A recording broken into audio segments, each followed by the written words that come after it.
बिस्मिल्लाहिर्रहमानिर्रहीम। अस्सलाम वालेकुम। Theory of automata 402 assignment number 1 14 दिसंबर लास्ट डेट है। आप लोगों ने कुछ रिवर्स स्ट्रिंग, इनवैलिड, वैलिड, इसके रिलेटेड आपकी असाइनमेंट है और मेरे ख्याल से काफ़ी आसान है। इसमें जो आपको वर्ड्स दिए हुए हैं, अल्फ़ाबेट्स दिए हुए हैं, उसमें एक सिग्मा 1 है, सिग्मा 2 है। तो इसमें आपने बताना है कि कौन सा वैलिड है, कौन सा इनवैलिड है। तो E1 जो है वो इनवैलिड है because the letter A can not be use again and again as the starting letter of any string.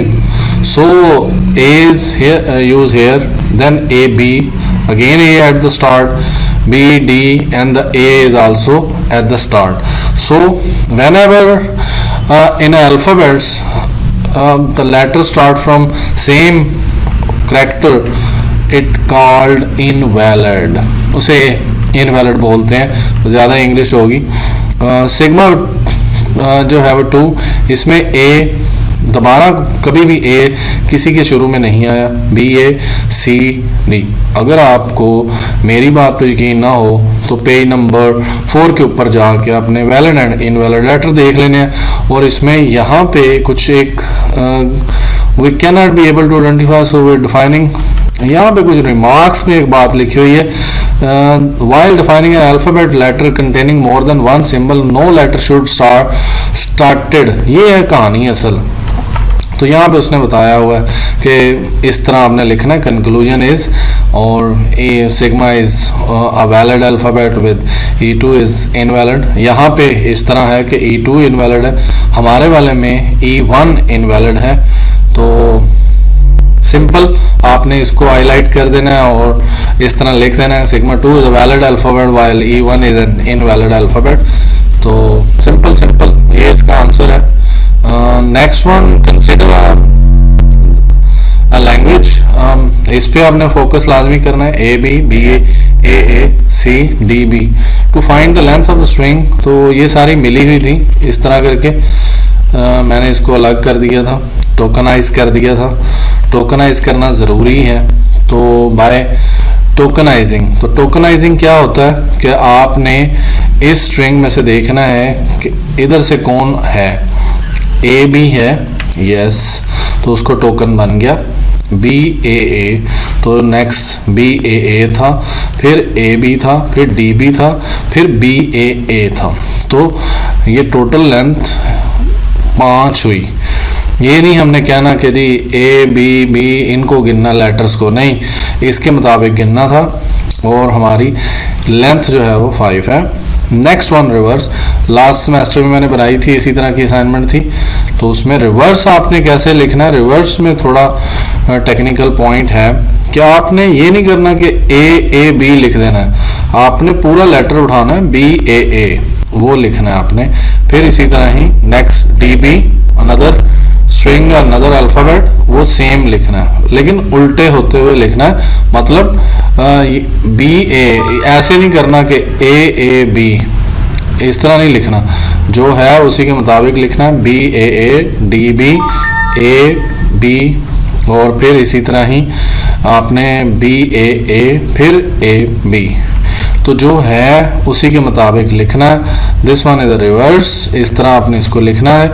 Next one is a something RE, regular expression, and what will be the finite automata for the above message. तो ये आपका answer है। RE मेरे ख्याल से कुछ ये बनती है, ये जो है वो अगेन लास्ट ऐसे सेमेस्टर पर मुझे थ्योरी ऑफ ऑटोमेटा इतनी ज़्यादा नहीं आती, तो मेरा एक स्टूडेंट है Shakeel, all credit goes to the Shakeel, और उसकी हेल्प से ये बनती हैं। तो A प्लस बी, फिर वो मुझे गाइड भी करता है, A प्लस बी, और फिर B, क्योंकि हमने लेना है एंड पे, और फिर इसी तरह ही A प्लस बी और उसका लूप। तो ये उसकी इमेज है। A प्लस बी के लिए हम इस तरह लिखते हैं, ये इसकी स्टेट है, ये स्टार्टिंग इनिशियल स्टेट है, और फिर ये यहाँ से ये एक उसकी डेड स्टेट है। This one is the final state Q2, और फिर यहाँ से बी, तो बी हमारा सेकंड लेटर होना चाहिए। अगर तो पहला लेटर भी बी है तो यहाँ से मैंने बी पिक किया, फिर सेकंड बी हुआ और एंड हो गया, उसके बाद थर्ड भी बी हो सकता है, तो लेकिन second must be B, before ending B होना चाहिए। तो मेरे ख्याल से कुछ ये इसकी आरी बनती है, लेकिन इसको भी मैंने कंफर्म किया, तो इसके लिए मुझे एक छोटी सी हेल्प चाहिए थी, वो मैं आपको दिखा दूँ कि B as a second letter, B as a second letter, इसको मैंने कैसे फाइंड आउट किया है या मुझे कैसे कंफर्म हुआ है। मैंने इसको और तरीके से भी किया है, मैं आपको दिखा दूँ। सेकंड, चलें सेकंड ढूंढते हैं। हाँ जी, ये पेज नंबर 39 के ऊपर एक एफ पड़ा हुआ है, तो इसी के अंदर इसी को ही मैंने रीऑर्गेनाइज किया है, तो ये इसको रीअरेंज किया। ए बी तो उन्होंने खुद ही बुक के अंदर दिया हुआ है, आप लेक्चर देख लीजिएगा। Consider the following F A attempting the string with B as a second letter, तो मैंने इसी को ही फॉलो अप किया है।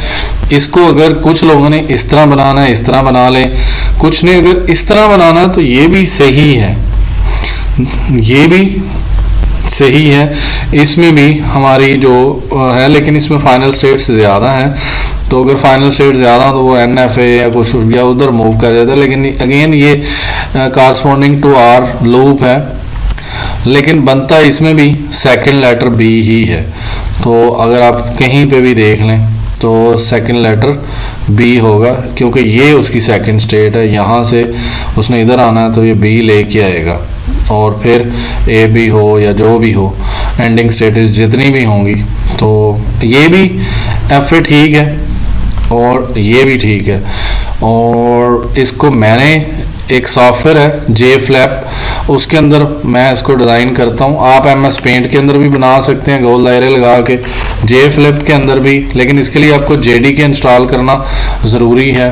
इसको मैंने पकड़ के यहाँ पे, तो ये मेरा बी हो गया, इसके ऊपर ए कामा बी, और उसके बाद इसके ऊपर ए कामा बी, और उसके बाद Q से इधर तक हमने आना तो A ले लें, और इसके बाद इसको मैंने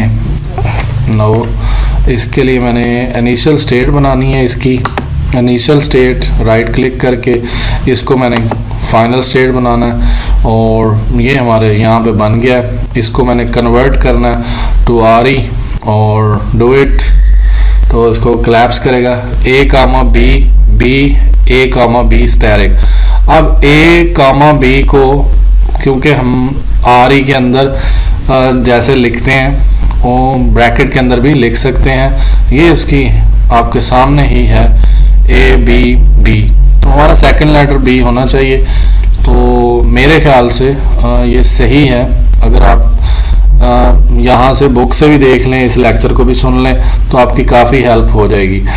और रही बात इधर की, तो ये आपके सामने है। MS पेंट के अंदर भी बनाया जा सकता है, इसको वर्ड के अंदर भी बनाया जा सकता है, किसी के थ्रू भी बना सकते हैं। मैंने इसको इस तरह लिखा है क्योंकि RE इस तरह लिखी जाती है, A प्लस B और फिर B A plus B asterisk, और फिर ये इमेज है, इसको आपने इसी तरह बना लें। इसको मैं अगर चेंज करना चाहूँ तो मैं आपको चेंज करके भी दिखा देता हूँ कि मैं कैसे चेंज करता हूँ। मैं इस तरह कर देता हूँ,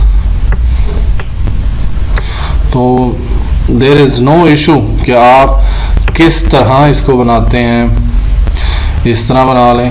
तो देखें कोई भी शेप क्रिएट की जा सकती है, तो इस तरह बना लें, कोई भी शेप क्रिएट की जा सकती है। जब मैं एक सॉफ्टवेयर के अंदर बना रहा हूँ तो ये यहाँ से इसने आना है और फिर ये इधर एंड होगा। आई होप सो आपको ये समझ आ गई होगी। इसके अंदर हाँ सच फाइल में जाएंगे तो सेव एज कर लें, सेव एज उसको करके JPG में स्टोर कर लें फाइल को, save as image to JPG, तो फिर आप इस तस्वीर को अपनी असाइनमेंट में लगा सकते हैं इमेज की सूरत में, और कोई इशू नहीं है। Think so it's helps you. Goodbye. See you.